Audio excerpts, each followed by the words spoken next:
మన కార్యక్రమాన్ని మొదటిగా ప్రార్థనతో ప్రారంభిస్తున్నాం. ప్రార్థన చేస్తున్నాం. సర్వలోకాలలో ఆత్మస్వరూపిగా నివాసం ఉంటూ సకల జీవులకు ఆహారాన్ని అందిస్తూ సకల లోకాలలో సృష్టిని నిరంతరం కొనసాగిస్తున్నటువంటి తండ్రి, మీ అద్భుతమైనటువంటి నామానికి మేము స్తుతులు స్తోత్రాలు చెల్లించుకుంటున్నాం. మరి ఈ దినం మీరు మాకు ఇచ్చిన గొప్ప అవకాశాన్ని బట్టి మిమ్మల్ని స్తుతించి మహిమపరచడానికి మాలోనే ఉన్న అదృశ్య స్వరూపమైనటువంటి మీ పరిపాలన ఏ విధంగా ఉందో మేము జ్ఞాపకం చేసుకోవడానికి మాకు సహాయము నడిపింపు దయచేయమని పెడుతున్నాం. చివరి వరకు కూడా ఏ ఆటంకం లేకుండా మీ మహిమార్థమై ప్రతిదీ మేము చేయనట్లు మీ యొక్క నడిపింపు, కృపా, కనికరము, రక్షణ, కాపుదల మాకు అనుగ్రహించి ఈ కార్యక్రమం ఆత్మ సంబంధమైన బలాన్ని మాకు ఇచ్చే విధముగా, మీ దీవెనలు మేము పొందే విధముగా ఈ కార్యక్రమాన్ని చివరి వరకు కొనసాగించడం మాకు జ్ఞానం దయచేయండి. అత్యంత ఆత్మీయ అభివృద్ధిలో అనేకుల్ని నడిపించుటకు నిరంతరం ప్రయాసపడే యేసు పరిశుద్ధ నామంలో ప్రార్థిస్తున్నాం. ఆమేన్. మనకు ఉన్నటువంటి ఈ ఎర్ర కీర్తన పుస్తకం పాట చూద్దాం. 18వ పాట చూడాలని కీర్తన సంఖ్య 18. రండి ఉత్సాహించి పాడుదము, రక్షణ దుర్గము మన ప్రభువే. రండి కృతజ్ఞత స్తోత్రముతో రాజు సన్నిధికే గుదము. సత్ప్రభు నామము కీర్తనల సంతోషగానము చేయుదము. రండి ఉత్సాహించి పాడుదము, రక్షణ దుర్గము మన ప్రభువే. మన ప్రభువే మహాదేవుండు, ఘన మహాత్మ్యము గల రాజు.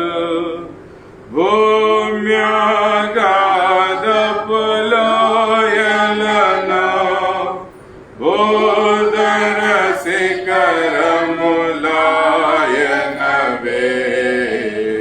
రండి ఉత్సాహించి పాడుదము, రక్షణ దుర్గము మన ప్రభువే. సముద్రము సృష్టించినాయనదే, సాత్యుని హస్తమే భువి చేసే.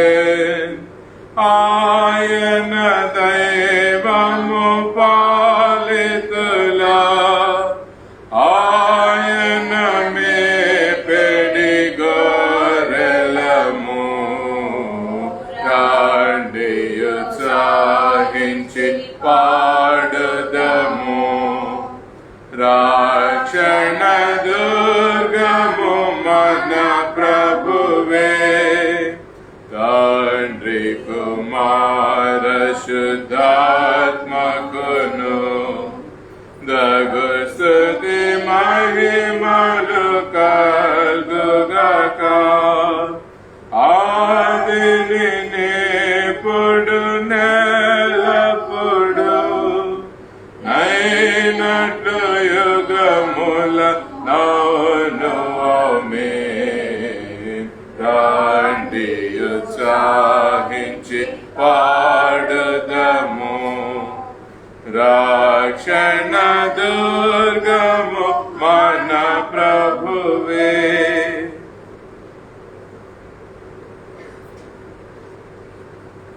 అదేవిధంగా దేవుని స్తుతించుటకు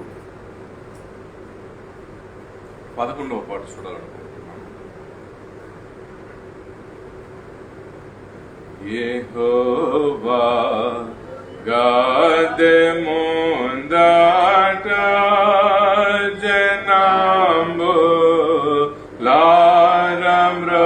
జనంబులారమ్రొక్కుడి. యెహోవా గద్దె ముందట జనంబులారమ్రొక్కుడి. యెహోవా దేవుడేసుమి సృజింప జంపశక్తుండు. సృజింప జంపశక్తుండు.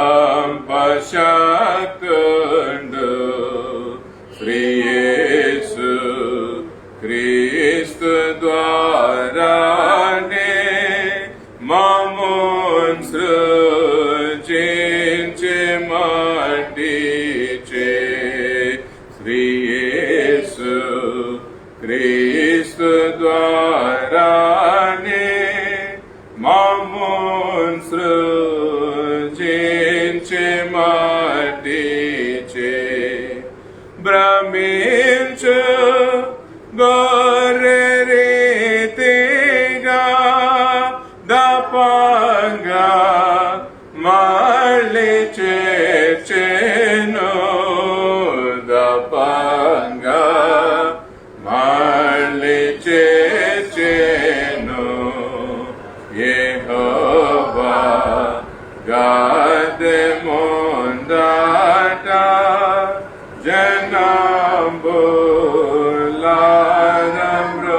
జనంబులారమ్రొక్కుడి. ప్రభుత్వ ముండునంతకున్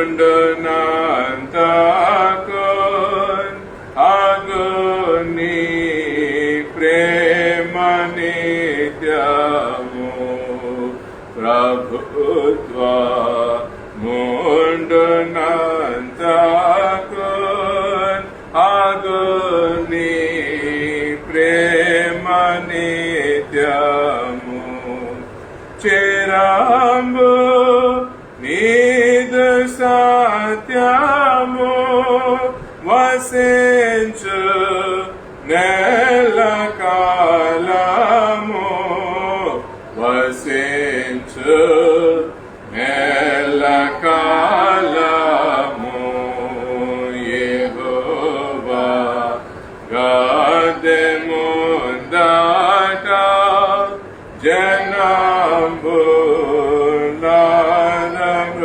జనంబులారమ్రొక్కుడి.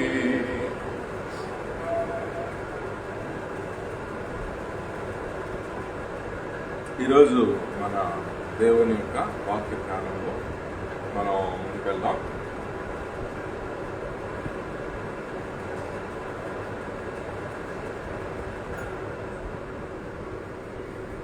యేసు ప్రభు భూమి మీద ఆయన సంచరించినప్పుడు, అంటే భౌతిక శరీరంతో సంచరించినప్పుడు, ఆయన దేవుని రాజ్యమును గురించి ఆయన ఎక్కువగా ప్రస్తావించడం జరిగింది.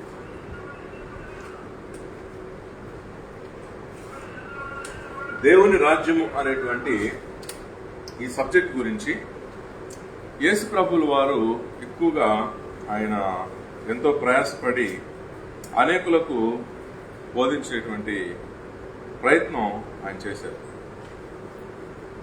మరి ఈ దేవుని రాజ్యం అంటే ఏంటి, ఈ దేవుని రాజ్యంలో ఏం జరుగుతుంటుంది అనేది తెలుసుకోగలగడం చాలా ఆత్మీయ ఎదుగుదలకు అవసరమైనటువంటి అంశంగా ఉంది. ఎందుకనంటే 4 సువార్తలు మనము చదివినట్లయితే యేసు ప్రభు ఎక్కువగా ఈ సబ్జెక్ట్ని ఆయన ఒక సువార్తగా చెప్పినట్లుగా కూడా మనము చూస్తూ ఉంటాం. అందువలన ఈ దేవుని రాజ్యం అనేటువంటి ఈ సబ్జెక్టు మనం నేర్చుకోవడం, జ్ఞాపకం చేసుకోవడం మన ఆత్మీయ అభివృద్ధికి ఎంతో అవసరమైనటువంటి సబ్జెక్ట్గా ఉంది. సో అసలు దేవుని రాజ్యంలో ఏమేమి ఉంటాయి, ఎలా ఉంటుంది, అసలు ఏంటి అనేది మనం పరిశీలన చేయడం మనందరికీ కూడా ఆత్మీయ ఎదుగుదలకు చాలా ప్రయోజనకరమైనటువంటి విషయంగా ఉంది. మరి మనం రోమీలకు రాసినటువంటి పత్రిక మనం చూసుకున్నట్లయితే ఇక్కడ ఒక వాక్యాన్ని నేను చదివి వినిపిస్తాను. For the kingdom of God is not a matter of eating and drinking but of righteousness, peace and joy in the Holy Spirit. రోమీలకు రాసిన పత్రిక 14:17లో దేవుని రాజ్యము భోజనము పానము కాదు గాని నీతి, సమాధానము, పరిశుద్ధాత్మ యందలి ఆనందమునై ఉన్నది. సో ఈ వాక్యాన్ని బట్టి మనకు అర్థమయ్యేది ఏమిటి అంటే, దేవుని రాజ్యం అనేటువంటిది ఇది భౌతికము కంటే కూడా ఎక్కువగా ఆత్మ సంబంధమైన విజ్ఞానంతో, ఆత్మ సంబంధమైన అనుభవంతో తెలుసుకోవాల్సినటువంటి విషయంగా మనకు అర్థమవుతుంది. అంటే భోజనం అనేది, పానం అనేది శరీరానికి సంబంధించిన విషయాలు. అయితే ఆనందం అనే దాన్ని ఇదిగో చేతితో పట్టుకోవాలి, నేను కంటితో చూడాలి, చెవితో అనుభవించాలి అంటే ఇది ఒక పరిమాణంగా చేతులకి పట్టుకోవడానికి చిక్కేది కాదు. ఇది ఆత్మ సంబంధమైనది. అందువలన దేవుని రాజ్యం అనేది ఎక్కువగా ఆత్మ సంబంధమైనది. సో ఈరోజు మనం పరిశీలిస్తున్నటువంటి అంశం ఏమిటి అంటే దేవుని రాజ్యం. సో ఈ దేవుని రాజ్యంలో ఒక పరిపాలన అనేది జరుగుతూ ఉంటుంది. అంటే దేవుడు పరిపాలిస్తూ ఉన్నాడు. రాజ్యానికి అధిపతిగా దేవుడు పరిపాలన చేస్తూ ఉన్నాడు. రాజ్యం ఉంది అంటే దాన్ని పరిపాలించే వాళ్ళు కూడా ఒకరు ఉండాలి కదా. సో దేవుడు తన రాజ్యాన్ని ఆయన పరిపాలన చేస్తూ ఉన్నాడు.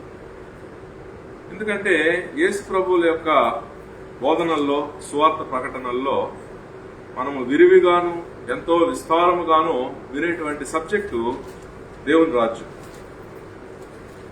మనకు అనేకమైన వాక్యాలు ఇందుకు రుజువులుగా ఉన్నాయి. But seek first the Kingdom and his righteousness and all these things will be given to you as well అని మత్తయి సువార్తలో ఈ వాక్యాన్ని నేను మీకు చదివి వినిపిస్తూ ఉన్నాను. మత్తయి సువార్త 6:33 దేవుని రాజ్యమును, నీతిని మొదట వెతుకుడి అన్నాడు. సో స్పిరిచువల్ గా మనం ఏ విధంగా ఉంటామో ఫిజికల్ గా మన ఎక్స్పీరియన్స్ ఆ విధంగా ఉంటుంది. అంటే మనం స్పిరిచువల్ గా ఎలా ఉన్నాము, స్పిరిచువల్ బీయింగ్ ఏ విధంగా ఉంటే దాని యొక్క రిజల్ట్ ప్రకారంగానే మన ఫిజికల్ బీయింగ్ ఉంటుంది అనేది యేసు ప్రభువుల వారు తెలియజేసినటువంటి సత్యం అన్నమాట. అంటే ఆయన అంతకుముందు ఏమన్నాడు, వస్త్రములను గురించి చింతింపనేలా అని ఆయన క్వశ్చన్ వేసాడు. ఏమి తిందుమో, ఏమి త్రాగుదమో, ఏమి ధరించుకుందుమో అని చింతిస్తూ ఉన్నారే. ఇవన్నీ కూడా ఫిజికల్ మ్యాటర్స్. కానీ ఇవన్నీ మీకు ఏ స్థాయిలో అందుతాయి అనేది మీ యొక్క ఆత్మీయ స్థాయిని బట్టే ఉంటుంది. అంటే స్పిరిచువల్ గా మీరు ఏ విధంగా ఉన్నారనే దాన్ని బట్టి ఫిజికల్ గా మీకు ఏమి లభ్యమవుతాయి అనేది ఆధారపడి ఉందని యేసు ప్రభువుల వారు తెలియచేయడం జరిగింది. మత్తయి సువార్త 6వ ఈ సంగతులన్నీ ఉన్నాయి. సో మనం భౌతికంగా బాగుండాలి అంటే ముందు ఆత్మీయంగా బాగుండాలి.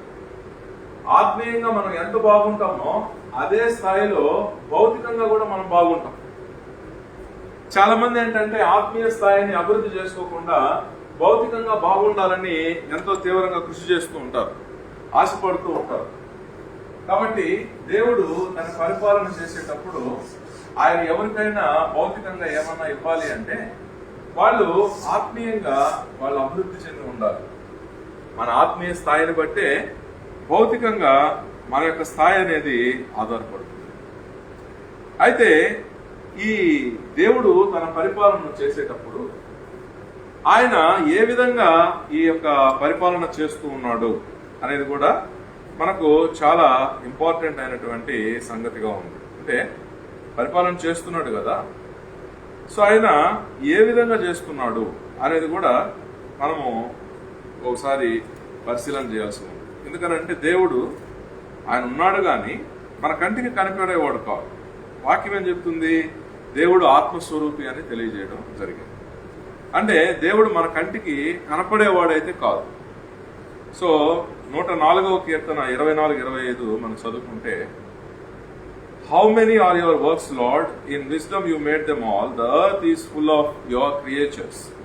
There is the sea vast and spacious, teeming with creatures beyond number, living things both large and small అని రాయబడింది. అంటే యెహోవా నీ కార్యములు ఎన్నెన్ని విధములుగా ఉన్నాయి, జ్ఞానము చేత నీవు వాటినన్నింటినీ నిర్మించావు. నీవు కలుగు చేసిన వాటితో భూమి నిండి ఉన్నది. అదిగో విశాలమైన మహాసముద్రం, అందులో లెక్కలేనన్ని జలచరములు, దానిలో చిన్నవి పెద్దవి జీవరాశులున్నవి. అంటే ఈ వాక్యాన్ని బట్టి మనకు అర్థమైంది ఏమిటి అంటే, సో సముద్రము అనేది దేవుని పరిపాలనలో ఉంది. అంటే దేవుడు పరిపాలిస్తున్నాడంటే ఎవరి ద్వారా పరిపాలిస్తున్నాడు అంటే సముద్రం. అంటే సముద్రంలో ఏముంటుంది? మళ్ళా సముద్రంలో ఉండేదంతా కూడా నీరు. సో దీన్ని బట్టి మనకు అర్థమైంది ఏంటంటే దేవుడు తన పరిపాలనను నీటి ద్వారా సాగిస్తూ ఉన్నాడు. సో నీరు దేవుడు చెప్పిన విధంగా వింటూ ఉంది. నీరు యొక్క సృష్టి ఆయనదే, దాని ఉనికి కూడా ఆయనదే. ఇప్పుడు చూడండి, మన శరీరంలో ఎక్కువ భాగం ఎక్కువ శాతం ఉండేది ఏంటి అంటే నీరే ఉంటుంది. సో మనిషిని దేవుడు పరిపాలిస్తూ ఉన్నాడు అని అంటే ఏ విధంగా పరిపాలిస్తూ ఉన్నాడు? ఇప్పుడు శరీరంలో ఎక్కువ భాగం ఉండేది నీరు అన్నప్పుడు, సో నీటిని దేవుడు కంట్రోల్ చేస్తున్నాడు అంటే మానవ శరీరాన్ని దేవుడు కంట్రోల్ చేస్తున్నట్టే కదా. సో ఇలాంటి అంశాలన్నీ కూడా మనం జ్ఞానంతో ఆలోచిస్తేనే అర్థమవుతుంది. కాబట్టి దేవుడు నీటి ద్వారా తన పరిపాలనను కొనసాగిస్తూ ఉన్నాడు. అయితే మనుషులు చేసినటువంటి పనులను బట్టి ఈ ప్రకృతి కూడా మానవుల ఎడల స్పందించడం అనేది ఉంటుంది. అక్కడ కూర్చోండి, గాలి వస్తుంది.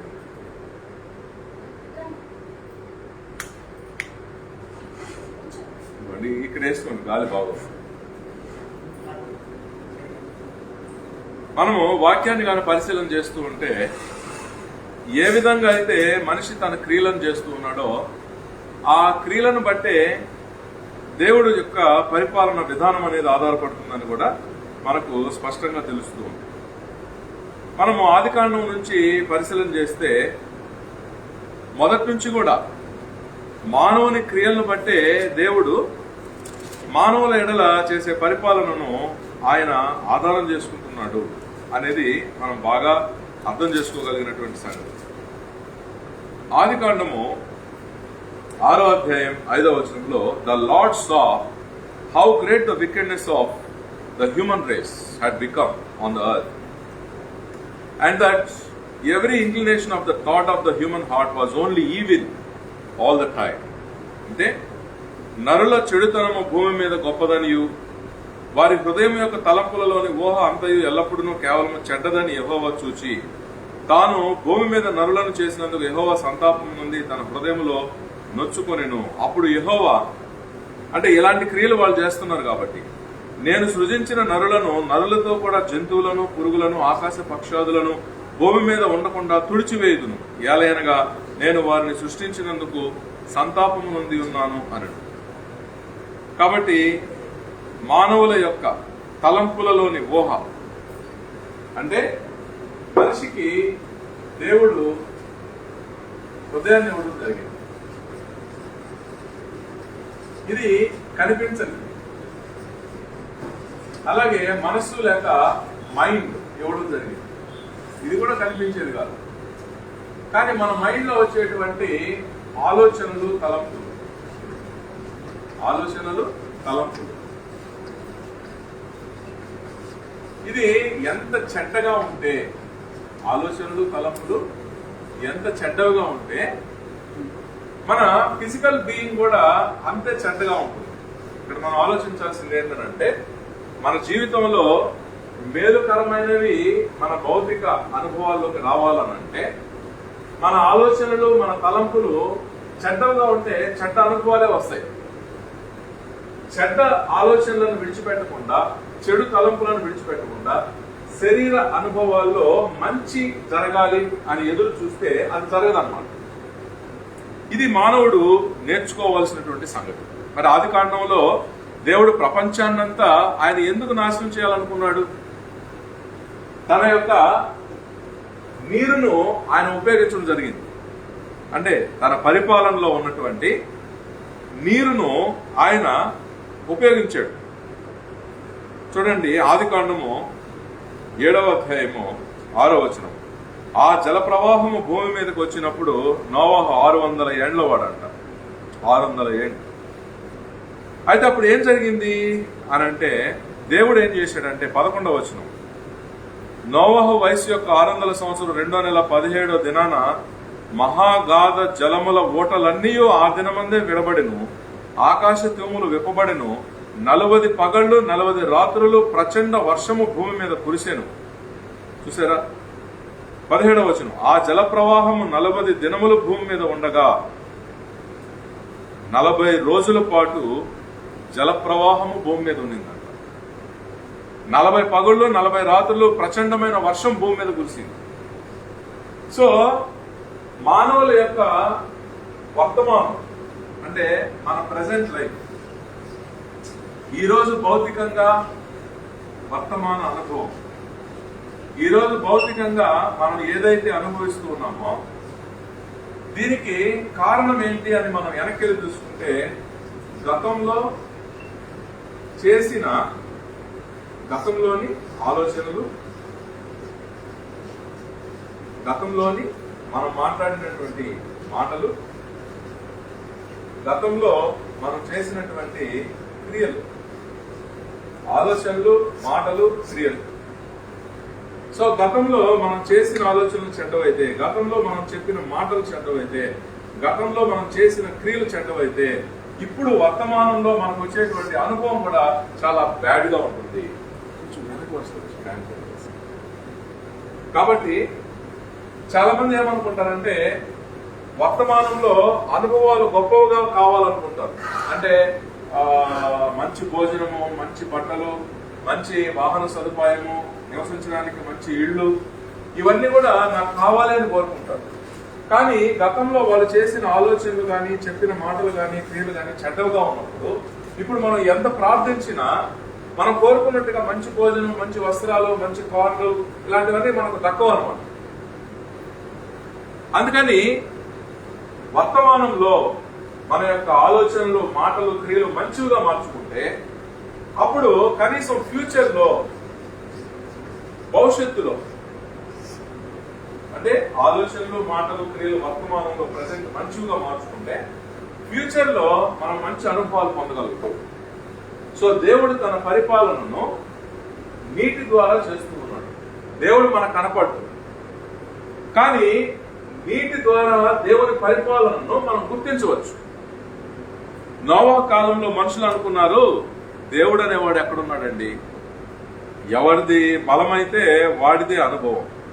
సో బలం ఉండేవాడు బలం లేని వాడిని దోచుకోవడమే జీవితం. ఎవడికి అంత ఎక్కువ బలం ఉంటే వాడు బలం లేని వాడిని అంత ఎక్కువగా దోచుకోవడమే జీవితం అనుకొని వాళ్ళు ఎక్కువ బలాన్ని సంపాదించుకుని బలం లేని వాళ్ళని దోచుకుంటూ హింసిస్తూ జీవించడం జరిగింది. అప్పుడు దేవుడు అనుకున్నాడు, నేను లేనని కదా వీళ్ళు ఇలాగ చేస్తున్నారు, కాబట్టి నా పరిపాలన నీటి ద్వారా ఏ విధంగా ఉంటుందో చూపించాలి. భవిష్యత్తులో ప్రజలు కూడా జరిగినటువంటి సంఘటనను గుర్తు చేసుకుని నేననే వాడిని ఉన్నాను, నా పరిపాలన భూమి మీద ఉన్నది అని మానవులు గుర్తుంచుకోవాలని ఆయన ఏం చేశాడంటే దేవుడు చూడండి 40 పగళ్ళు 40 రాత్రుల్లో ప్రచండ వర్షాన్ని భూమి మీద కురిపించాడు దేవుడు. సో 40 రాత్రులు 40 పగళ్ళు దేవుడు వర్షం కురిపించాడంటే దానివల్ల 40 రోజులు భూమి అంతా కూడా నీళ్లే ఎక్కడ చూసింది. సో ప్రపంచంలోని మానవులందరూ కూడా ఈ నీటిలో కొట్టుకొని పోవడం జరిగింది. అందుకని దేవుడి యొక్క పరిపాలన నిజమైనది. దేవుడు అనేటువంటి ఆయన ఉన్నాడు. ఆయన కనిపించడు గాని ఆయన నీటి ద్వారా తన యొక్క ఈ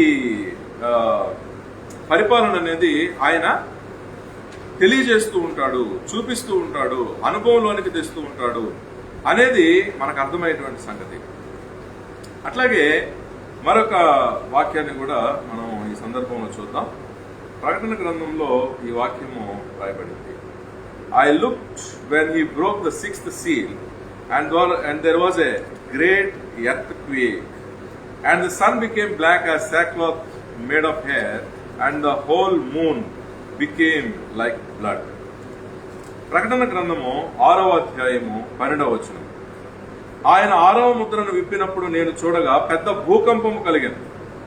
సూర్యుడు కంబలి వలె నలుపాయను, చంద్రబింబమంత రక్తవర్ణమాయను. నేను చూడగా పెద్ద భూకంపము కలిగెను. సో దేవుడు ఏ విధంగా పరిపాలన చేస్తూ ఉన్నాడు అంటే నీటి ద్వారానే కాదండి, భూమి ద్వారా కూడా పరిపాలన చేస్తూ ఉన్నాడు.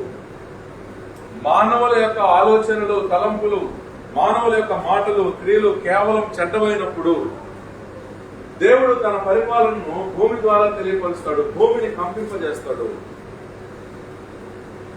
ప్రపంచంలో ఎంతో మంది ఇదే విధంగా వాళ్ళు ప్రవర్తించడం జరిగింది. ఇప్పుడు ఫర్ ఎగ్జాంపుల్ ఒక హిట్లర్ అనేటువంటి ఆయన మనం తీసుకున్నట్లయితే ఆయన కూడా దేవుడి గురించి ఆయన మర్చిపోయాడు. దేవుడు అనేటువంటి ఆయన ఉన్నాడు అనేటువంటి విషయాన్ని ఆయన పక్కన పెట్టేయడం జరిగింది. పక్కన పెట్టేసి వేల మందిని చంపుతూ పోతున్నాడు ఆయన. సో ప్రపంచ చరిత్రలో ఎంతో మంది చక్రవర్తులు ఇలా హింసాత్మకంగా నాకంటే బలవంతుడు ఎవడు, నాకంటే దేవుడు ఎవడు అనుకొని జీవించిన వాళ్ళు ప్రపంచంలో చాలా మంది ఉన్నారు.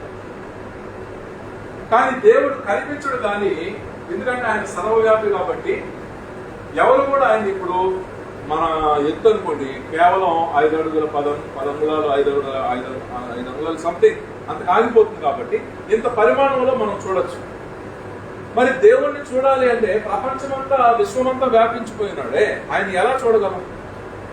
ఇప్పుడు ఒక 5 అడుగుల మనిషిని చూడొచ్చు, 6 అడుగుల మనిషిని చూడొచ్చు, 6 అడుగులు అంటే ఇంకా. మరి ప్రపంచం విశ్వమంతా వ్యాపించిన ఆయన ఎక్కడని చూస్తాం చెప్పండి? మరి ఆయన్ని చూడటం ఎట్లా అంటే ఆయన పరిపాలన ద్వారా ఆయన్ని చూడవచ్చు. ఆయన నీటి ద్వారా పరిపాలిస్తున్నాడు, భూమి ద్వారా పరిపాలిస్తున్నాడు. సో మానవుల యొక్క తలంపులు, ఊహలు కేవలం చెడ్డవుగానే ఉన్నప్పుడు ఒక్కొక్కసారి ఆయన ఏం చేస్తాడంటే ఈ చెడ్డమైనటువంటి తలంపులు ఎంతకాలం టైం ఇచ్చినా కొంతమంది మారు మనసు పొంది వాళ్ళు మంచిలోకి రారు అన్నమాట. సో వీళ్ళు ఎంతకీ రారు అనేది ఆయనకు అర్థమైపోయినప్పుడు ఏం చేస్తాడు? భూమిని ఉపయోగిస్తాడు లేదా నీటిని ఉపయోగిస్తాడు. దేవుడే లేడని గర్వించే వాళ్ళను అసలు భూమి మీదే లేకుండా చేస్తాడు.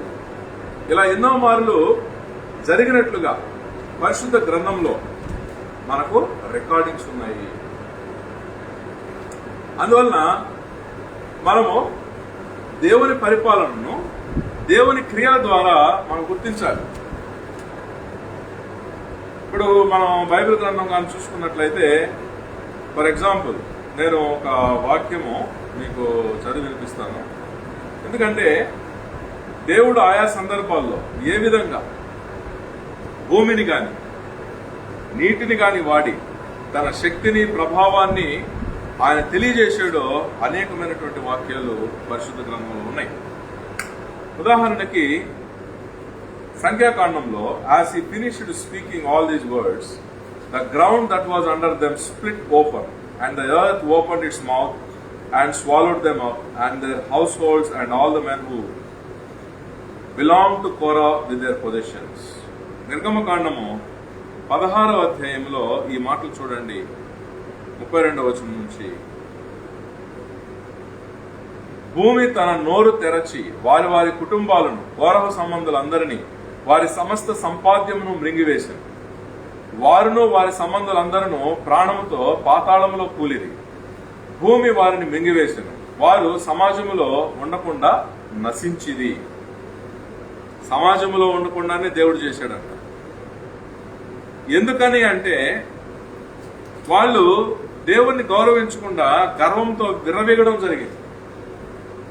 ఇశ్రాయేలీలను మోషే నాయకుడిగా నడిపిస్తున్నప్పుడు వాళ్ళు మోషే చెప్పిన మాట వినలా. సంఖ్యాకాండం 16వ అధ్యాయంలో 2వ వచనం, ఇశ్రాయేలీలలో పేరు పొందిన సభికులు సమాజ ప్రధానులైన 250 మంది మోషేకు ఎదురుగా నిలిచి మోషే అహరోనులకు విరోధముగా పోగుపడి, మీతో మాకు ఇంకా పని లేదు, ఈ సర్వ సమాజంలోని ప్రతివాడు పరిశుద్ధుడే అని చెప్పేసి అసలు నీతో మాకు అవసరం లేదన్నా. కాబట్టి దేవుడు నేనున్నాను, నేను ఎన్నుకున్న ప్రతినిధిగా మోషే మాట మీరు వినాలి. మోషే మాట మీరు విననప్పుడు, మోషే మాకు అవసరం లేదని మీరు అన్నప్పుడు నా ఉనికిని నేను చాటుతాను అని దేవుడు ఎలా తన ఉనికిని చాటాడు, దేవుడు ఎలా తన పరిపాలనకు రుజువు చూపించాడు అంటే సంఖ్యాకాండము 16వ అధ్యాయం 32వ వచనంలో, భూమి తన నోరు తెరచి వారి వారి కుటుంబాలను కోరహు సంబంధాలందరినీ వారి సమస్త సంపాద్యమును మింగివేసెను. వారును వారి సంబంధాలందరినూ ప్రాణముతో పాతాళంలో కూలిరి, భూమి వారిని మింగివేసెను. సో వాళ్ళు ఎక్కడ నిలబడి ఉన్నారు, అక్కడ భూమి ఓపెన్ అయ్యి వాళ్ళందరినీ కూడా తనలోకి తీసేసుకుంటారు. సో ఆ విధంగా దేవుడు తన ఉనికిని ఆయన చూపిస్తూనే ఉంటాడు, కొనసాగిస్తూనే ఉంటాడు. అందువలన ప్రస్తుత వర్తమాన కాలంలో ఒక చెడు అనుభవం ఉంది అంటే మన జీవితంలో నేడు ఒక కష్టమైనటువంటి ఒక చెడు అనుభవం ఈరోజు మనం అనుభవిస్తూ ఉన్నాము అంటే దీనికి గతంలో మనం చేసినటువంటి ఏదో చెడు తలంపు కానీ, చెప్పిన ఏదో చెడు మాట కానీ, చేసినటువంటి ఏదో చెడు పని కానీ కారణం అని మనం గుర్తించాలి. మన అనుభవాలకి కారణం మనమే. మనకు వస్తున్నటువంటి అనుభవాలకు కారణం ఎవరో కాదు, మనమే అనేది మనం గుర్తించాలి. ఇప్పుడు చాలా మంది ఏమనుకుంటారంటే తమకు కష్టాలు వచ్చినప్పుడు, బాధలు శ్రమలు వచ్చినప్పుడు దేవునికి ప్రార్థించి వేదన పడుతూ ఉంటారు. దేవుడా, నాకే ఎందుకు ఇంత పెద్ద కష్టం ఇచ్చావు, ఇంకెవరికి ఇవ్వలేదే, నాకు వచ్చిన కష్టం ఎవరికి రాలేదే, దేవా నాకే ఎందుకు ఇంత బాధలు పెడుతున్నావు, నాకే ఎందుకు ఇంత కష్టాలు ఇస్తున్నావు అని దేవుని ప్రశ్నించడం, ప్రార్థనలో వేడుకోవడం జరుగుతుంది. కానీ వాస్తవం ఏమిటి అంటే మనం చేసినటువంటి గతంలోని చెడు కార్యక్రమాలు, చెడు పనులు, చెడు మాటలు మనకు ఈరోజు ఈ కష్టాన్ని కలిగించాయి అనేది మనకు రుజువుగా ఉందన్నమాట. సో నేడున్నటువంటి కష్టము, నేడున్నటువంటి శ్రమ, బాధ, ఇబ్బంది, దీనికి కారణం ఏమిటి అంటే మనము గతంలో చేసినటువంటి చెడు కార్యములే.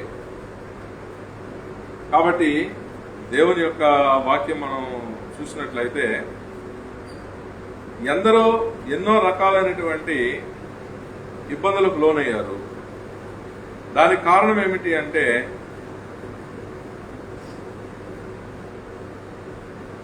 వాళ్ళు గతంలో చేసినటువంటి భయంకరమైనటువంటి క్రియలే.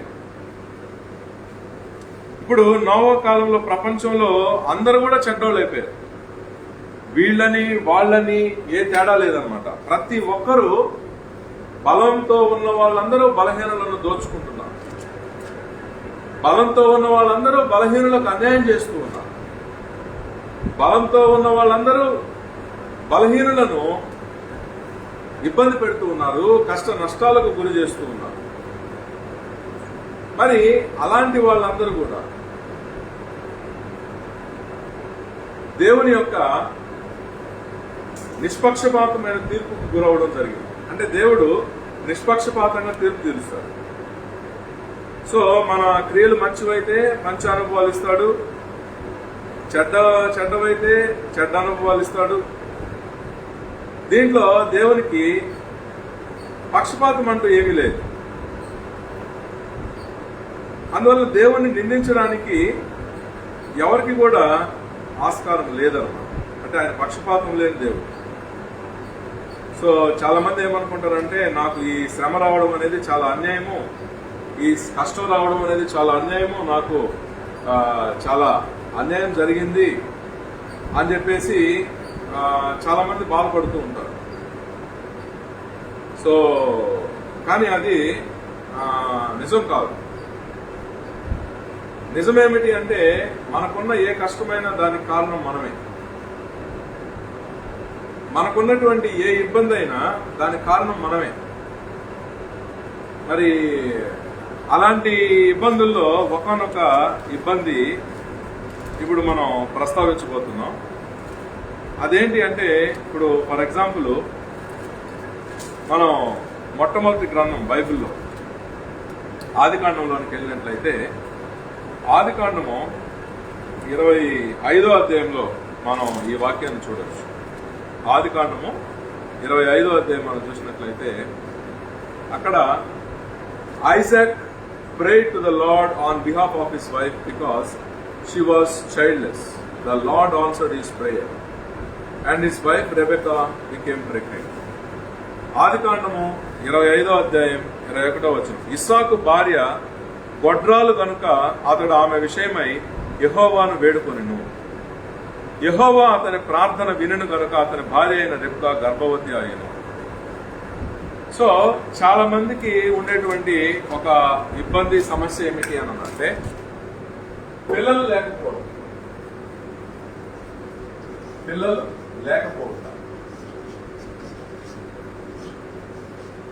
ఈ సమస్యతో బాధపడే వాళ్ళు ప్రపంచవ్యాప్తంగా ఎంతో మంది ఉన్నారు. సో పిల్లలు లేని స్త్రీని ఏమంటారు అంటే గొడ్రాలు అంటారు. పిల్లలు లేని స్త్రీని గొడ్రాలు అంటారు.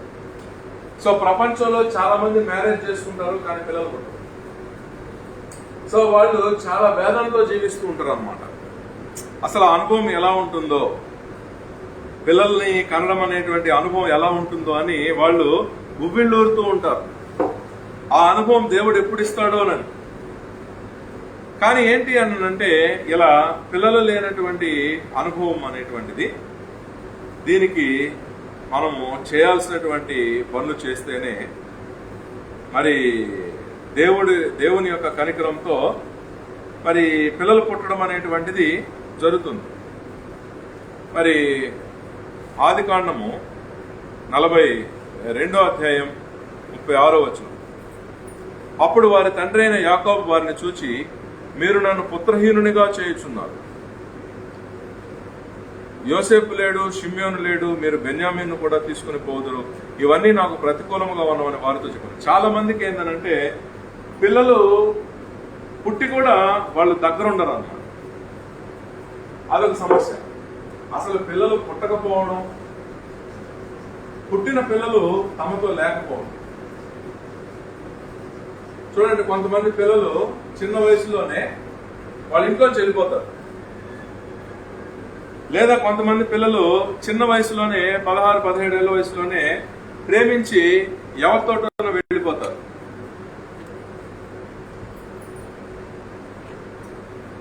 సో ఇక్కడ రెండు సమస్యలు ఆలోచిస్తున్నాం. ఒకటి పిల్లలే లేకపోవడం, పుట్టకపోవడం, పుట్టిన పిల్లలు తమతో లేకుండా బయటకు వెళ్ళిపోవడం. ఈ రెండు కూడా చాలా కఠినమైనటువంటి సమస్యలే. ఈ రెండు కూడా చాలా కఠినమైనటువంటి సమస్యలు. మరి ఈ కఠినమైనటువంటి సమస్యలు వచ్చినప్పుడు మానవులు ఏమనుకుంటారంటే, ఈ సమస్య మాకే దేవుడు ఎందుకు ఇవ్వాలి, మేమే ఎందుకు ఈ సమస్యతో ఇంత బాధపడుతూ ఉన్నాము అని చాలా ఇబ్బంది పడడం అనేది ఉంటుందన్నమాట. మరి కొంతమందికి సమస్య ఏంటంటే ప్రసవంలో బిడ్డ మరణించదు. అసలు గర్భధారణే కాకపోవడం ఒక సమస్య అయితే, ప్రసవం సమయంలో అప్పటిదాకా బిడ్డ కడుపులో కాలుతో దంతు, చేతితో తాకుతో ఎన్నో అనుభవాలు ఇచ్చినటువంటి బిడ్డ సడన్ గా అసలు ప్రసవంలోనే అదృశ్యమైపోవడం అనేది ఇంకొక పెద్ద సమస్య. సరే, ప్రసవం బాగా జరిగింది, బిడ్డ పుట్టడం జరిగింది అంటే ఆ పుట్టినటువంటి బిడ్డ 10 ఏళ్లకో 12 ఏళ్లకో 15 ఏళ్లకో వీళ్ళు ఏదో ట్రైన్ జర్నీ చేస్తుంటారు. బిడ్డ ఉన్నాడు అనుకుంటారు, వీళ్ళు గబగబా స్టేషన్స్ దిగేస్తారు. ఆ టైంలో బిడ్డ పక్క బోగిలోకి టాయిలెట్ లోకి పోయింటాడు, వీళ్ళు దిగేస్తారు, ట్రైన్ కదిలిపోద్ది, ఆ బిడ్డ దొరకదు. సో కంటెంట్ 10 సంవత్సరాలు 12 సంవత్సరాలు కనపడిన బిడ్డ ఈ రోజు కనపడట్లేదు అంటే అది చూడండి ఎంత గొప్పగా ఉంటుందో ఆ బాధ. అందువల్ల ఇలాంటివన్నీ ఎన్నో కష్టమైనటువంటి అనుభవాలు మానవుడు పడుతూ ఉన్నాడు భూమి మీద. సో ఇలాంటి కష్టమైనటువంటి అనుభవాలు రావడానికి కారణం ఏమిటి అంటే, నేను తండ్రుల దోషాన్ని తర్వాత తరాలకి కూడా రప్పిస్తాను అన్నట్టుగా దేవుడు అనేక చోట్ల వాక్యంలో తెలియజేయడం జరిగింది. అంటే మనం చేసేటువంటి దోషాలు ఏవైతే ఉన్నాయో ఆ యొక్క దోషాలు, ఆ యొక్క చెడు క్రియలు ఏవైతే ఉన్నాయో వాటిని తర్వాత వచ్చేటువంటి తరంలోని వాళ్ళకు దేవుడు ఆయన ట్రాన్స్ఫర్ చేయడం అనేది కూడా జరుగుతుంది. అంటే మనం చేసినటువంటి చెడు కర్మ కానీ, చెడు పని కానీ, మంచి పని కానీ, మంచి క్రియ కానీ ఏదైతే ఉందో అది మనతోనే అంతమైపోదు. అది తరువాత తరాలలో మన వంశంలో పుట్టేటువంటి వారికి కూడా అది చెందుతుంది అనేటువంటిది ఇక్కడ ముఖ్యమైనటువంటి విషయం అన్నమాట. కాబట్టి తరతరాలకి దేవుడు దాన్ని రప్పించడం అనేది ఉంటుంది. సో అది అంతటితో ఆగిపోయేటువంటి విషయం కాదన్నమాట. మరి దీనికి సంబంధించి మరి ఎన్నో విషయాలు కూడా ఉన్నాయి. అంటే అబ్రహాము కానీ, దావీదు కానీ ఇలాంటి వాళ్ళు ఎంతో గొప్ప జీవితాన్ని, విశ్వాసంతో కూడినటువంటి జీవితాన్ని వాళ్ళు జీవించినప్పుడు, దేవునికి ఇష్టమైన ఎన్నో కార్యాలను వాళ్ళు చేసినప్పుడు దేవుడు వారి వంశంలో తరతరాలకి ఎన్నో దీవెనలు ఆయన వాగ్దానం చేయడం మనకు తెలుసు. ఇప్పుడు ఉదాహరణకు ఒక వాక్యం చదివి వినిపిస్తాను. నిర్గమకాండము 20వ అధ్యాయంలో 5వ వచనం, ఏలయనగా నీ దేవుడనైన యెహోవానగు నేను రోషము గల దేవుడను, నన్ను ద్వేషించు వారి విషయంలో 3-4 తరాల వరకు తండ్రుల దోషాన్ని కుమారుల మీదకు రప్పించుచు, నన్ను ప్రేమించి నా ఆజ్ఞలు గైకొని వారిని 1000 తరముల వరకు కరుణించువాడనై ఉన్నాను. చూసారా, మనం చేసేటువంటి పొరపాట్లు, తప్పులు, చెడు క్రియల యొక్క ఎఫెక్ట్ తర్వాత 3-4 తరాల మీద కూడా దేవుడు రప్పిస్తాడు. కాబట్టి ఈరోజు మనము సంతాన దోషంతో ఉన్నామంటే, అసలు గర్భమే రావడం లేదనంటే, ప్రసవంలోనే బిడ్డ మరణించడం జరుగుతూ ఉంది అని అంటే, ఒకవేళ బిడ్డ 10 ఏళ్ళు 8 ఏళ్ళు వచ్చినా ఏ ట్రైన్లోనో బస్సులో తప్పిపోయి కనబడట్లేదనంటే, లేదా ఒక 16-17 ఏళ్ళు వచ్చి యవ్వనంలోకి వచ్చిన తర్వాత ఎవరితోనో వెళ్ళిపోయి కనబడట్లేదనంటే, దీనికి కారణం మనమే చెడు పని చేసి ఉండడం కాకపోవచ్చు. మన తాత గాని, మన తాత ముత్తాత గాని, లేదా మన యొక్క తండ్రి గాని చేసినటువంటి చెడు పనులు ఏవైతే ఉన్నాయో దాని యొక్క రిజల్ట్ నేడు మనం అనుభవిస్తూ ఉండవచ్చు. ఇది మనం ఎగ్జాక్ట్ గా చెప్పలేము అన్నమాట. అంటే నేను చేసిన తప్పు వల్లే ఈ చెడు పని నాకు, ఈ చెడు అనుభవం నాకు వచ్చిందని మనం చెప్పలేము. మనకు నేడున్నటువంటి ఈ చెడు అనుభవానికి కారణం మన తండ్రి కానీ, తాత కానీ కూడా చేసి ఉండొచ్చు. అందువలన మనము చెడు అనుభవానికి కారణం ఏంటి, చెడు అనుభవానికి పరిష్కారం ఏమిటి కూడా మనం చూసుకోవాల్సినటువంటి అవసరం ఉంది. చెడు అనుభవానికి కారణం ఏమిటి, చెడు అనుభవానికి మార్చుకోవాలనంటే పరిష్కారం ఏమిటి. కాబట్టి ఇప్పుడు కొంతమంది చూడండి, చేతిలో డబ్బులు మాత్రం నిలబడదు. ఎంత సంపాదించినా వాళ్ళకి చేతిలో డబ్బులు ఉండవు. ఇది పెద్ద సమస్య. డైలీ సంపాదన ఏమో వస్తుంటుంది, నెల సంపాదన ఏమో వస్తుంటుంది, కానీ ఏదన్నా అవసరం వస్తే దానికి చేతిలో డబ్బులు ఉండవు. ఇది ఒక పెద్ద సమస్య. చాలా మందికి ఈ సమస్య ఉందండి. అలాగే కొంతమందికి ఖర్చు పెట్టడానికి విస్తారంగా డబ్బు ఉంటుంది, కానీ అనుభవించడానికి పిల్లలు లేదు. అంటే డైలీ ₹1,00,000 ఖర్చు పెట్టుకోవచ్చు, అంత డబ్బులు చేతిలో ఉన్నాయి. డైలీ ₹1,00,000 ఖర్చు పెట్టచ్చు, అంత డబ్బులు చేతిలో ఉన్నాయి. కానీ ఈ 1,00,000 ఖర్చు పెట్టడానికి అనుభవం పొందేదానికి పిల్లలు ఉండరు. ఈ సమస్య కూడా చాలా మందికి ఉంటుంది. ఇంకొక సమస్య ఏమిటంటే 5 మంది 6 మంది కూడా పిల్లకాయలు పుట్టేస్తారు. అంటే వాళ్ళకి తెలియకుండానే ఏదో భార్యాభర్తలు కాసేపు పలకరించుకొని సంతోషంగా ఉంటే వాళ్ళకే తెలియకుండా పిల్లలు ఉంటారు. కానీ వాళ్ళని సాకేందుకు డబ్బులు లేవు. పిల్లలేమో 5-6 మంది ఉంటారు, 10 మంది కూడా ఉంటారు. కానీ ఒక్కరిని చాకడానికి కూడా చేతిలో డబ్బులు ఉంటాయి. ఇలాంటి సమస్యతో బాధపడే వాళ్ళు కూడా చాలా మంది ఉన్నారు. సో దీనికి కారణం ఏంటనంటే మనం పరిశీలన చేసుకోవాలి. అంటే దీనికి కారణాలు ఉంటాయి. సో కారణాలు అనేకం అన్నమాట. ముఖ్యంగా ఎవరైనా పిల్లలు ఇంటికి వస్తే కొంతమంది చూడండి, బంధువులు పిల్లకాయలు ఇంటికి వస్తారు. ఆ పిల్లల్ని ఎంతో కక్ష కట్టి వేధిస్తూ ఉంటారు, వాళ్ళు ఏడిపిస్తూ ఉంటారు. వాళ్ళు కూర్చుంటే తప్పు, నిలబడితే తప్పు, మాట్లాడితే తప్పు. ఇంకా పిల్లలు ఈ ఇంట్లో ఉండలేదా బాబు అని వాళ్ళ అమ్మ నాన్నని బలవంత పెట్టి వాళ్ళు వెళ్ళిపోయేవాళ్ళు అనమాట. ఆ విధంగా పిల్లల్ని ద్వేషించి హింస పెట్టి బాధ పెడుతూ ఉంటారు. కొన్ని దగ్గర జరుగుతుంటుంది చూడండి. ఇప్పుడు ఎవరైనా అందంగా చక్కగా ముద్దుగా బొద్దుగా సంఖలో బిడ్డున్నారనుకోండి, కొంతమంది చూడలేరు. ఆ బిడ్డని బుక్క గిల్లుతారు, వెంట్రుకలు లాగేస్తారు, గిల్లతారు, పిచ్చుతారు. ఆ బిడ్డ కెవ్వుమని కేకేసి ఏడ్చిందాక ఏదో ఒకటి చేస్తారు. అంటే కొంతమందికి ఏంటంటే పిల్లల్ని హింసించేటువంటి ఒక ఆనందం ఉంటుంది. అంటే పిల్లల్ని ఏడిపిస్తే వాళ్ళకి అదొక ఆనందం అన్నమాట. పిల్లలు ఏడుస్తూ ఉంటే వాళ్ళకు ఒక ఆనందం. ఇంకొంతమంది చూడండి, ఇంట్లో పిల్లలు ఉంటే వాళ్ళ చేత చెయ్యలేని చాకిరీ చేయించుకుంటుంటారు. వాళ్ళ శక్తికి మించిన చాకిరీ చేయించుకుంటుంటారు కొంతమంది. సో పిల్లల్ని ఏడిపించడం, పిల్లల చేత చాకిరీ చేయించుకోవడం, ఇలాంటి పనులు చేసేటువంటి వాళ్ళు కొంతమంది ఉంటారు.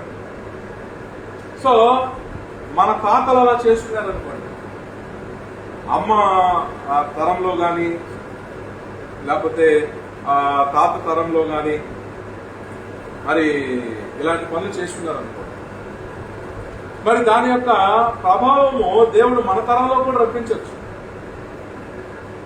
అందువల్ల పిల్లలు ఎక్కువ మంది పుట్టడం, వాళ్ళని సాకేదానికి డబ్బులు లేకపోవడం, లేదా విస్తారంగా డబ్బుంది పిల్లలే పుట్టకపోవడం, చేతిలో డబ్బులు లేక బాధపడటం, ఇలాంటి సమస్యల్ని దేవుడు మన జీవితంలోనికి రప్పించేటువంటి అవకాశం ఉంది. కొంతమంది చూడండి, పిల్లకాయల్ని ఎక్కడో వాళ్ళ అనాథ శరణాలయాలు ఉంటే దత్తుకు తెచ్చేసుకుంటారు.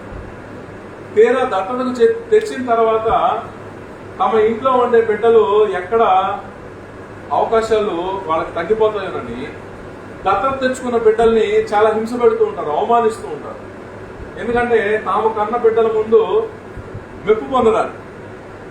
దత్తత ఎవరు తెచ్చుకోమన్నారండి? దత్తత తెచ్చుకున్న తర్వాత మరి సాటి బిడ్డల ముందు కావాలని అవమానించి రక్తంతో పుట్టిన బిడ్డల్ని బాగా చూడడం, రక్తంతో లేకుండా పుట్టిన బిడ్డల్ని అవమానించడం, వాళ్ళ కష్టాలు కలిగేటట్టు చేయడం, వాళ్ళ చేత సాకిరీ చేయించడం, ఈ విధంగా కూడా చేయడం అనేది అనేక కుటుంబాల్లో జరుగుతూ ఉంటుంది. సో అలాంటి చెడ్డ పనులు మన తాతలు ఎవరైనా చేస్తున్నారు అనుకోండి, అప్పుడు దాని ఫలితం మనకి కానీ మన బిడ్డలకు కానీ దేవుడు రప్పించే అవకాశం ఉంది. ఎందుకంటే మనము వాక్యంలో చదువుకున్నాం కదా, 3 తరాల వరకు కూడా దేవుడు రప్పిస్తాడు అన్నమాట. 3-4 తరాల వరకు, మూడే కాదు 4 తరాల వరకు కూడా రప్పిస్తాడు ఆయన. కాబట్టి మనకు ముందు 4 తరాల్లో మన తాతలు అవ్వలు ఏం చేస్తున్నారో వాళ్ళ చెడు కర్మ, చెడు క్రియలంతా కూడా ఆ కుటుంబంలో పుట్టిన దానికి మనం అనుభవించాల్సినటువంటి పరిస్థితి ఉంది. కాబట్టి చేతిలో డబ్బులు నిలబడకపోతున్నా, విస్తారంగా డబ్బున్నా, పిల్లలు లేకపోతున్నా, ఎక్కువ మంది పిల్లలు కానీ సాకేందుకు డబ్బులు లేకపోతున్నా, ఇలాంటి సమస్యలు మన కుటుంబాల్లో ఉన్నట్లయితే మనము దీనికి పరిష్కారం కూడా ఆలోచించుకోవాలి. సో దీనికి పరిష్కారం ఏమిటి అనంటే, దేవుని కార్యక్రమాల్లో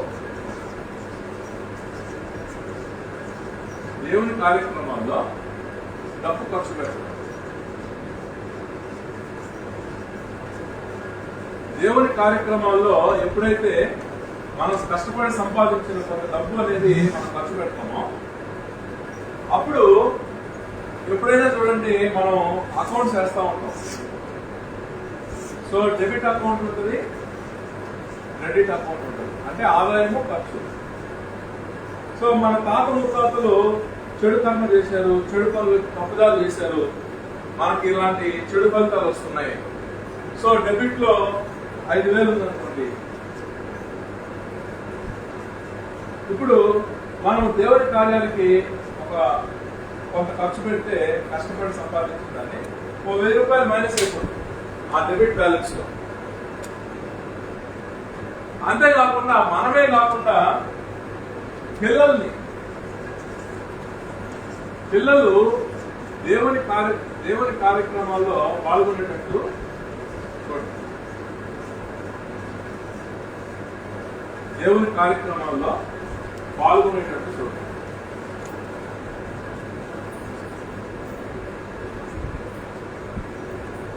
ఇప్పుడు నేను నా 7వ సంవత్సరం నుంచి 25 సంవత్సరాలు వచ్చే వరకు కూడా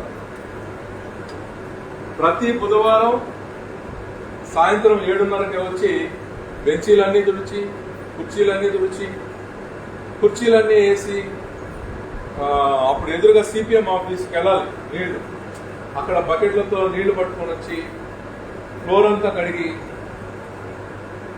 చేయడం జరిగింది.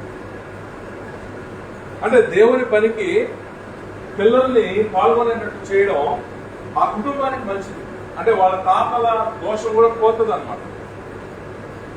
అవ్వలు, నానమ్మలు ముందు 3-4 తరాలు చేసిన ఎన్నో పాపాలు పోతాయి. నాకు 7వ సంవత్సరం నుంచి దాదాపు 25-27 సంవత్సరాలు వచ్చే వరకు ఒక్క వారం తప్పకుండా చేయడం జరిగింది. అంటే ఆ తర్వాత చేయలేదా? ఇప్పుడు కూడా చేస్తాను. ఇప్పుడు కూడా మార్నింగ్ వచ్చాను, చిమ్ముకున్నాను, కుర్చీలన్నీ వేసాను, ఫ్యాన్లన్నీ బాగున్నాయి లేదు చెక్ అన్నీ చేసుకుంటున్నాను. అంటే మనమే కాదు, మన పిల్లలు కూడా దేవుని కార్యాలకు సమయం కానీ, వారి ధనం కానీ, వారి ఆరోగ్యం కానీ, అంటే చేతులతో పనిచేయాలంటే ఆరోగ్యం ఉండాలి కదా. సో వాళ్ళ చేతులతో పనిచేసినా, వాళ్ళ ధనం ఖర్చు పెట్టినా, వాళ్ళ సమయం ఖర్చు పెట్టినా, మన ముందు 3-4 తరాల్లో తాతలు, నాయనమ్మలు, అమ్మమ్మలు చేసినటువంటి, జేజవులు చేసినటువంటి ఎన్నో పాప కార్యాలను దేవుడు నివృత్తి చేస్తాడు. మన తర్వాత పుట్టేటువంటి పిల్లలు, వాళ్ళ పిల్లలు పొందాల్సిన శిక్షలు దేవుడు లేకుండా చేస్తాడు. మరి ఈ రహస్యం ఎంతమందికి తెలుసు చెప్పండి? ఇప్పుడు నాకు చేతిలో డబ్బులు నిలబడట్లేదే, ఏ అవసరానికి నాకు డబ్బులు ఉండట్లేదే అని బాధపడే వాళ్ళే. కానీ మనం 20,000 సంపాదిస్తే దాంట్లో ప్రతి నెల 4,000 పక్కన తీసి దేవుని కార్యక్రమాలకి చర్చిలో ఖర్చు పెడదాం. దేవుడు నాకు నడవడానికి శక్తినిచ్చాడు. చేతులు కాళ్ళు పడిపోకుండా చేతులు పనిచేస్తున్నాయి, కాళ్ళు పనిచేస్తున్నాయి. మరి ఆదివారం రోజున వెళ్ళి 1 గంట ముందుగా వెళ్ళి మనం ఎందుకు ఫ్లోర్ క్లీన్ చేయకూడదు, మనం ఎందుకు కుర్చీలు వేయకూడదు అని ఎవరైనా ఆలోచించి ఆ కార్యాలు చేస్తే, మరి ఇప్పటికి నాకు 49 ఏళ్ళు. అందరితో పాటు అది క్రిమి రోగం కాబట్టి కరోనా వచ్చిందే తప్ప పలానా రోగం వచ్చి హాస్పిటల్ కంటూ నేను అడ్మిషన్ అయితే లేదు. 49 ఏళ్ళు నాకు ఈ రోగం వచ్చి ఇదిగో హాస్పిటల్లో అడ్మిట్ అవ్వాలనే అవకాశమే లేదు. ఎందుకంటారు అంటే నాకు కొంచెం ఫ్రీగా నడవడం వచ్చిన కాడి నుంచి సుమారుగా ఒక 7 సంవత్సరాల నుంచి నేను లెక్కేసుకుంటే 7 సంవత్సరాల నుంచి ఈ రోజు 49వ సంవత్సరం వచ్చినా కూడా అంటే నాకు 25-26 సంవత్సరాలు వచ్చేటప్పుడు యూత్ ఎక్కువ పెరిగిపోయారు. అప్పుడు నాతో పాటు కుర్చీలు వేసేవాళ్ళు, నాతో పాటు కడిగేవాళ్ళు ఎక్కువైపోయారు. కానీ నేను ఆపలా, వాళ్ళతో కలిసి నేను చేశాను. ఇప్పటికి నాకు 49 ఏళ్ళు వస్తే ఇప్పటికీ నేనే శుభ్రం చేసుకుంటున్నా దేవుని మందిరాన్ని. కాబట్టి నా ఆరోగ్యము, నా శరీర బలము నేను దేవుని కార్యక్రమానికి, దేవుని మందిర శుభ్రతకు ఖర్చు పెడుతూనే ఉన్నాను. కాబట్టి ఒకవేళ నా జేజములు నానమ్మలు పాపాలు చేసి ఉన్నా కూడా వాటిని దేవుడు కడిగేసి ఈ రోజు నాకు ఇంత ఆరోగ్యాన్ని ఇచ్చాడు. మళ్ళీ నేను మంచం మీద పడిపోవాలి, నా కాలు పడిపోవాలి, చేయి పడిపోవాలి, నోరు పడిపోవాలని దగ్గరే రక్త సంబంధికులే 2016 నుంచి నెలకి 3-4 లక్షల నుంచి 10 లక్షలు ఖర్చు పెట్టి ఎన్నో పెద్ద పెద్ద భయంకరమైనటువంటి ప్రాణాలు తీసే శక్తులు నా మీద పంపిస్తానే ఉన్నారు. అన్ని శక్తులు కొడతానే ఉన్నాయి నన్ను. కానీ హాస్పిటల్లో కూర్చోకుండా దేవుడు నా ఆరోగ్యాన్ని, ఇన్ని శక్తులు నన్ను దాడి చేస్తున్నా నన్ను పని చేపిస్తున్నాడు అని అంటే ఏంటి కారణం? నా 7వ సంవత్సరం నుంచి ఇప్పటి వరకు కూడా చర్చి కార్యక్రమం ఉందంటే ముందు నేను వెళ్ళిపోయి అన్ని శుభ్రం చేసుకుంటా ఉంటాను. సో నా శరీరము దేవుని పనులకు కష్టపడింది కాబట్టి మరి ఇన్ని సంవత్సరాలుగా హాస్పిటల్లో పడుకోవాల్సిన పని దేవుడు రానివ్వడం. అందుకే మనం ఫస్ట్ లో అనుకున్నాం, వర్తమానంలో చెడు అనుభవము, కష్ట అనుభవం ఉందంటే గతంలో మనము గాని, మన తాతలు గాని, నానమ్మలు గాని, జేజవులు గాని, నానమ్మలు గాని, తాతలు గాని, ముత్తాతలు గాని ఏదో ఒక చెడు పని చేసి ఉన్నారు. అది ఆలోచనల్లో గాని, మాటల్లో గాని, క్రియల్లో గాని చేసి ఉన్నారు. దాన్ని మనము కడిగేసుకోవాలి అని అంటే నేడు మనము చేసేటువంటి కార్యక్రమాలు మంచివిగా మార్చుకోవాలి. ఇప్పుడు మన చేతిలో డబ్బులు నిలబడటం లేదు, అంతా ఖర్చు అయిపోతా ఉంది అంటే మన తాతలు గాని, ముత్తాతలు గాని, నానమ్మలు గాని వడ్డీ వ్యాపారంలో దోపిడీ చేసి ఉంటారు. వడ్డీ వ్యాపారంలో దోపిడీ. లేదా మన తాతలు గాని, ముత్తాతలు గాని అప్పు తీసుకొని అప్పు ఎగ్గొట్టుంటారు. రెండు తప్పే. వడ్డీలు ఎక్కువ వేసి దోపిడీ చేయడం ఎంత తప్పో, అప్పు తీసుకొని అప్పు చెల్లించకుండా ఎగ్గొట్టడం, మోసం చేయడం కూడా అంతే తప్పే. కాబట్టి మన తాతలు గాని, జేజమ్మలు గాని, నాయనమ్మలు గాని ఎవరైనా అప్పు తీసుకొని ఎగ్గొట్టేసి ఉంటే వాళ్ళ కష్టము, బాధకి దేవుడు నేడు మనకు శిక్షిస్తుంటాడు. లేకపోతే న్యాయంగా 2 రూపాయలు 3 రూపాయలు వడ్డీ తీసుకోవాల్సింది పోయి 10 రూపాయలు 15 రూపాయలు వడ్డీ కట్టలేని వడ్డీ వేసి వసూలు చేసి దోపిడీ చేసి ఉంటే ఆ శిక్ష మనకు, రేపు మన బిడ్డలు కూడా పడే అవకాశం ఉంది. అందుకే ఈ శిక్ష పోవాలి అంటే దేవుని కార్యాల్లో మనం సంపాదించినటువంటి డబ్బును ఖర్చు పెట్టాలి. అంటే ఈ నెల నాకు ఇంత ఆదాయం వస్తుంది అంటే, ఈ రోజు నాకు ఇంత ఆదాయం వచ్చింది అంటే దాంట్లో ఈ భాగం దేవునికి తీసి పెట్టేయాలి.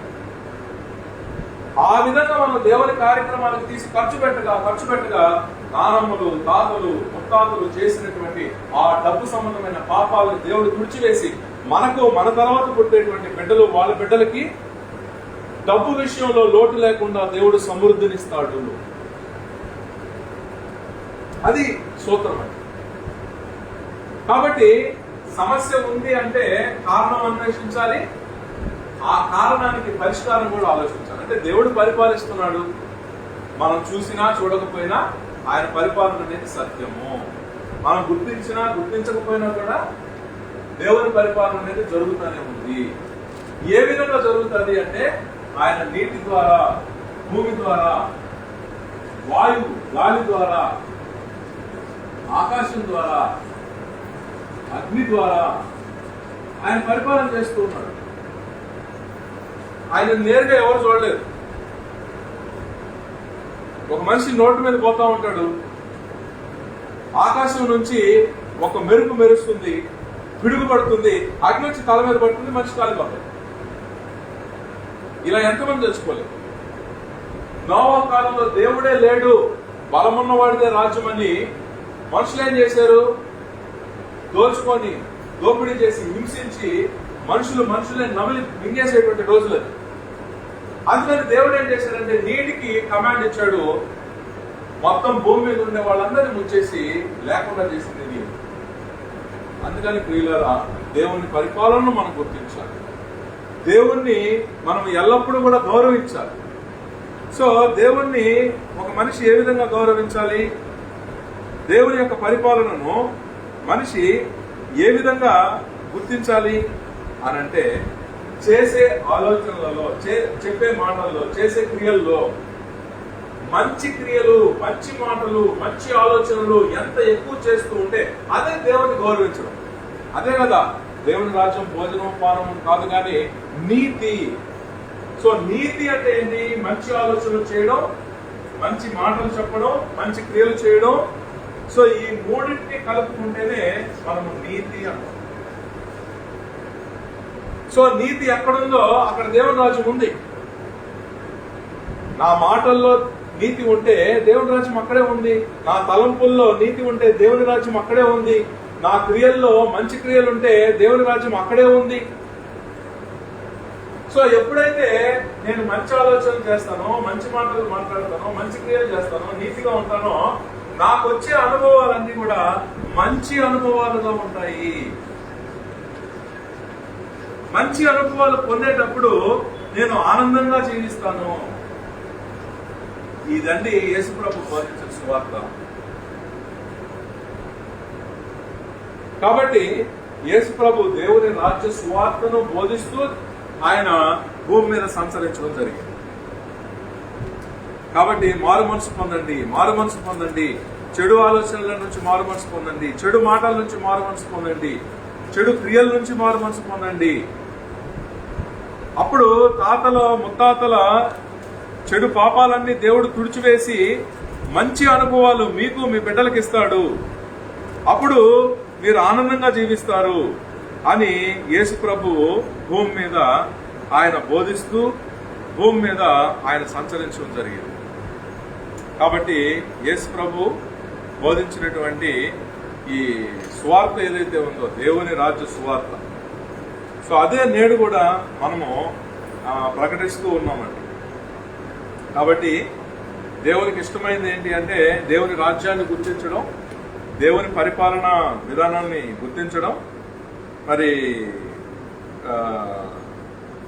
అందుకు అనుగుణంగా మన జీవితాన్ని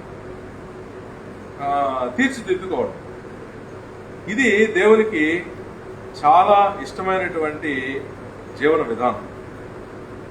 కాబట్టి మనం ఆలోచన చేసుకుందాం, మన ఆలోచనలలో మరి ఏవి తప్పుగా ఉన్నాయి, మన ఆలోచనలలో ఎటువంటివి మనకు మన బిడ్డలకి ఫ్యూచర్లో కష్ట నష్టాలు ఇబ్బందులను కలిగించేవిగా ఉన్నాయి అనేది మనము వ్యక్తిగత జీవితాన్ని పరిశీలన చేస్తుంది. ఎవరికి వాళ్ళు పరిశీలన చేసుకోవాలి. మత్తయి సువార్త 4వ అధ్యాయం 17వ వచనం, అప్పటి నుండి యేసు పరలోక రాజ్యం సమీపించినది కనుక మారు మనసు పొందుడని చెప్పుచు ప్రకటింపు మొదలు పెట్టాను. సో ఇక్కడ మారు మనసు, తాతలు ఏ చెడ్డ కార్యాలు చేస్తే ఈరోజు ఈ శిక్ష పడుతున్నామో, ముత్తాతలు జేజమ్మలు ఏ చెడ్డ కార్యాలు చేస్తే ఈరోజు మనము ఇలాంటి బాధలు పడుతూ ఉన్నాము, అలాంటి చెడ్డ కార్యాల నుంచి, చెడ్డ తలంపుల నుంచి మనం మారు మనసు పొందుదాం. ఇక నుంచి మనము మంచి కార్యాలు చేద్దాం. ఇక మత్తయి 6:33 కూడా ఏమన్నాడు ఆయన? మొదట దేవుని రాజ్యాన్ని వెతకమన్నాడు. సో ఆయన టీచింగ్ అంతా దేవుని రాజ్యం గురించి. సో దేవుని రాజ్యంలో ఏముంటుంది? తాతలు, ముత్తాతలు, జేజమ్మలు, నానమ్మలు ఏదైతే చెడు తలంపులు, ఆలోచనలు, క్రియలు చేశారో వాటి నుంచి మనం మారు మనసు పొంది వాళ్ళు ఏ విషయంలో చెడ్డ కార్యాలు చేశారో అదే విషయంలో మనం మంచి కార్యాలు చేయాలి. ఇప్పుడు మన తాత ముత్తాతల్లో ఎవరైనా సరే వాళ్ళు టీచింగ్ చేస్తామని చెప్పి వాళ్ళు 1 గంటకి సపోజ్ ఒక 1000 రూపాయలు తీసుకోవడం న్యాయం అనుకోండి, గంటకు 10,000 వసూలు చేశారనుకోండి ముక్కు పెట్టి, దాని యొక్క శిక్ష దేవుడు మనకి మన బిడ్డలకి వేయచ్చు. సో అది మనం తీర్చేసుకోవాలి అంటే కట్టలేని వాళ్ళకి తక్కువ ఖర్చుతోటి తక్కువ ఫీజుతోటి మనం టీచింగ్ జ్ఞానం అందించాలి. అప్పుడు తాత ముత్తాతలు చేసినటువంటి ఆ యొక్క పాపాన్ని దేవుడు పరిహరించి, ఇక్కడ ముఖ్యము మనకు ఆనందంతో కూడిన అనుభవం కావాలంటే దేవుడు పాపాన్ని పరిహరించాలి. పాపాన్ని పరిహరిస్తేనే ఆనంద అనుభవం అనేది సాధ్యమవుతుంది. మనందరికీ ఆనందంతో కూడినటువంటి అనుభవాలు కావాలి, కానీ పాపాలని మనం పరిహరించుకోవాలి కదా. పాపాలని పరిహరించుకోకుండా ఆనందంతో కూడినటువంటి అనుభవాలు మనలో ఎవరికి కూడా వచ్చేటువంటి అవకాశాలు లేవు. ఇదే దేవుని రాజ్య సువార్త. ఆనందంతో, ఎంత ఆనందంతో కూడిన అనుభవం కావాలంటే అంతగా మన పాపాన్ని మనం పరిహారం చేసుకోవాలి. కానీ పాప పరిహారాన్ని గురించి ఆలోచించకుండా చాలా మంది కష్టాలు పోవాలి, కష్టాలు తీర్చేయమని దేవుణ్ణి పదే పదే కన్నీళ్లతో రోదంతో వేడుకొని ప్రార్థిస్తూ ఉంటారు. కానీ ప్రార్థన ఎంత చేస్తామో దానికి సమానంగా నా జీవితంలో పలానా కష్టం కలుగుతుందంటే, మరి నేడు కానీ నా తాత ముత్తాతలు కానీ గతంలో ఏ చెడు కార్యం చేసి ఉండొచ్చు. నీకు అర్థం కాకపోతే నీ బోధకుని అడగాలి, అయ్యా మా కుటుంబంలో ఇలాంటి ఒక కష్టం ఉంది అంటే దీనికి పరిష్కారం ఏంటంటే దేవుని వాక్యాన్ని నిరంతరం పరిశోధించి నేర్చుకున్న థియరీని ప్రాక్టీస్ లో పెట్టి తద్వారా వచ్చే అనుభవాలు నీకు చెప్పడానికి దేవుడు ఒకరిని నియమించినప్పుడు వాళ్ళ దగ్గరికి వెళ్ళి చెప్పాలి.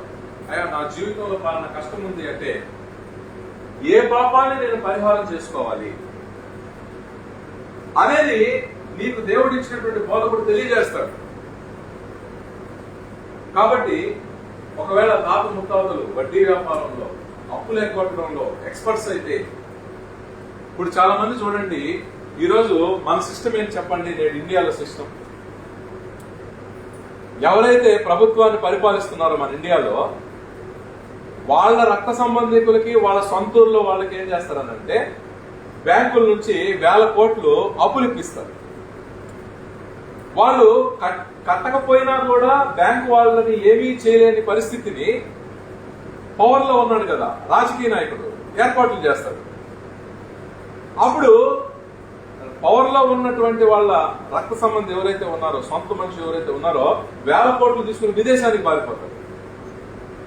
ఆ 1000 కోట్లలో కొన్ని 100 కోట్లు పవర్ లో ఉన్న రాజకీయ నాయకుడికి ఇచ్చేస్తాడు. అప్పుడు రాజకీయ నాయకుడు ఏం చేస్తాడంటే బ్యాంకులో ఏర్పడినటువంటి ఈ గల్లంతుని సామాన్య మానవులకి రకరకాల రూపంలో బ్యాంకే వడ్డీ వేసి వసూలు చేసుకోమని, రకరకాల ట్యాక్స్లు వేసి రకరకాల ఫీజులు పెట్టి వసూలు చేసుకోమని బ్యాంకు పవర్స్ ఇచ్చేస్తాడు. బ్యాంక్ వాడికి ఏమి నష్టం లేదు, వాడు మన మీదే పడతాడు. ఏటీఎం కార్డు పెట్టావు కాబట్టి 10 రూపాయలు కట్ అంటాడు. బ్యాలెన్స్ ఎంక్వైరీ చేసాం, ఆ బ్యాలెన్స్ ఎంక్వైరీ ఇప్పుడు 3వ సారి చేసావు కాబట్టి 20 రూపాయలు కట్ అంటాడు. ఈ విధంగా బ్యాంక్ వాడు ఏమి నష్టపోడు, నష్టపోయేది సామాన్య మానవులైన మనం. సో విదేశాల్లో వాళ్ళు రాజభోగాలు అనుభవిస్తూ ఉంటారు. వాళ్ళు 1000 కోట్లు చేతులు పెట్టుకొని వాళ్ళు రాజభోగాలు అనుభవిస్తూ ఉంటారు. రాజకీయ నాయకులు కూడా వీళ్ళు కూడా వాళ్ళ దగ్గర 100 కోట్లు తీసుకుని వీళ్ళు చాలా లగ్జరీ లైఫ్ లీడ్ చేస్తూ ఉంటారు. కానీ ఎవరైతే ఆ విధంగా 1000 కోట్లు బ్యాంకులో ఎగ్గొట్టారో కట్టకుండా, వాళ్ళకి బలము ధైర్యం ఇచ్చిన రాజకీయ నాయకుడు ఎవరైతే ఈ రోజు ప్రధానమంత్రిగా లేకపోతే ఒక యూనియన్ కేబినెట్ మినిస్టర్ గా ఉన్నాడో, ఓ ఎమ్మెల్యే ఎంపీగా రాజ్యమేలుతూ ఉన్నాడో, వాడి బిడ్డలకు 3-4 తరాలకి దేవుడు ఆ పాపం యొక్క శిక్షని పంచి, ఇదిగో నీకు ఒక 10%, నీకు 30%, నీ తర్వాత పుట్టే బిడ్డలకు ఇంకొక 40%, ఈ విధంగా ఆయన తన చిత్తానుసారం కరెక్ట్ గా లెక్కలేసి పక్షపాతం లేకుండా వేసేస్తారు శిక్ష. ఇది వాళ్ళకి తెలుసా? దీని గురించి భయపడుతున్నారా? ఈరోజు మనమంతా ఎందుకు ఇంత ధరలు పెట్టి పాలు కొనాలి? మనం ఎందుకు ఇంత ధర పెట్టి పప్పు బియ్యం కొనాలి? మనం ఎందుకు ఇన్ని కష్టాల్లో ఉన్నాం? రాజకీయ నాయకులు చేస్తున్న పాపాల వల్ల మనందరం కష్టాల్లో ఉన్నాం. కానీ వాళ్ళు తప్పించుకోగలరా? లేదు.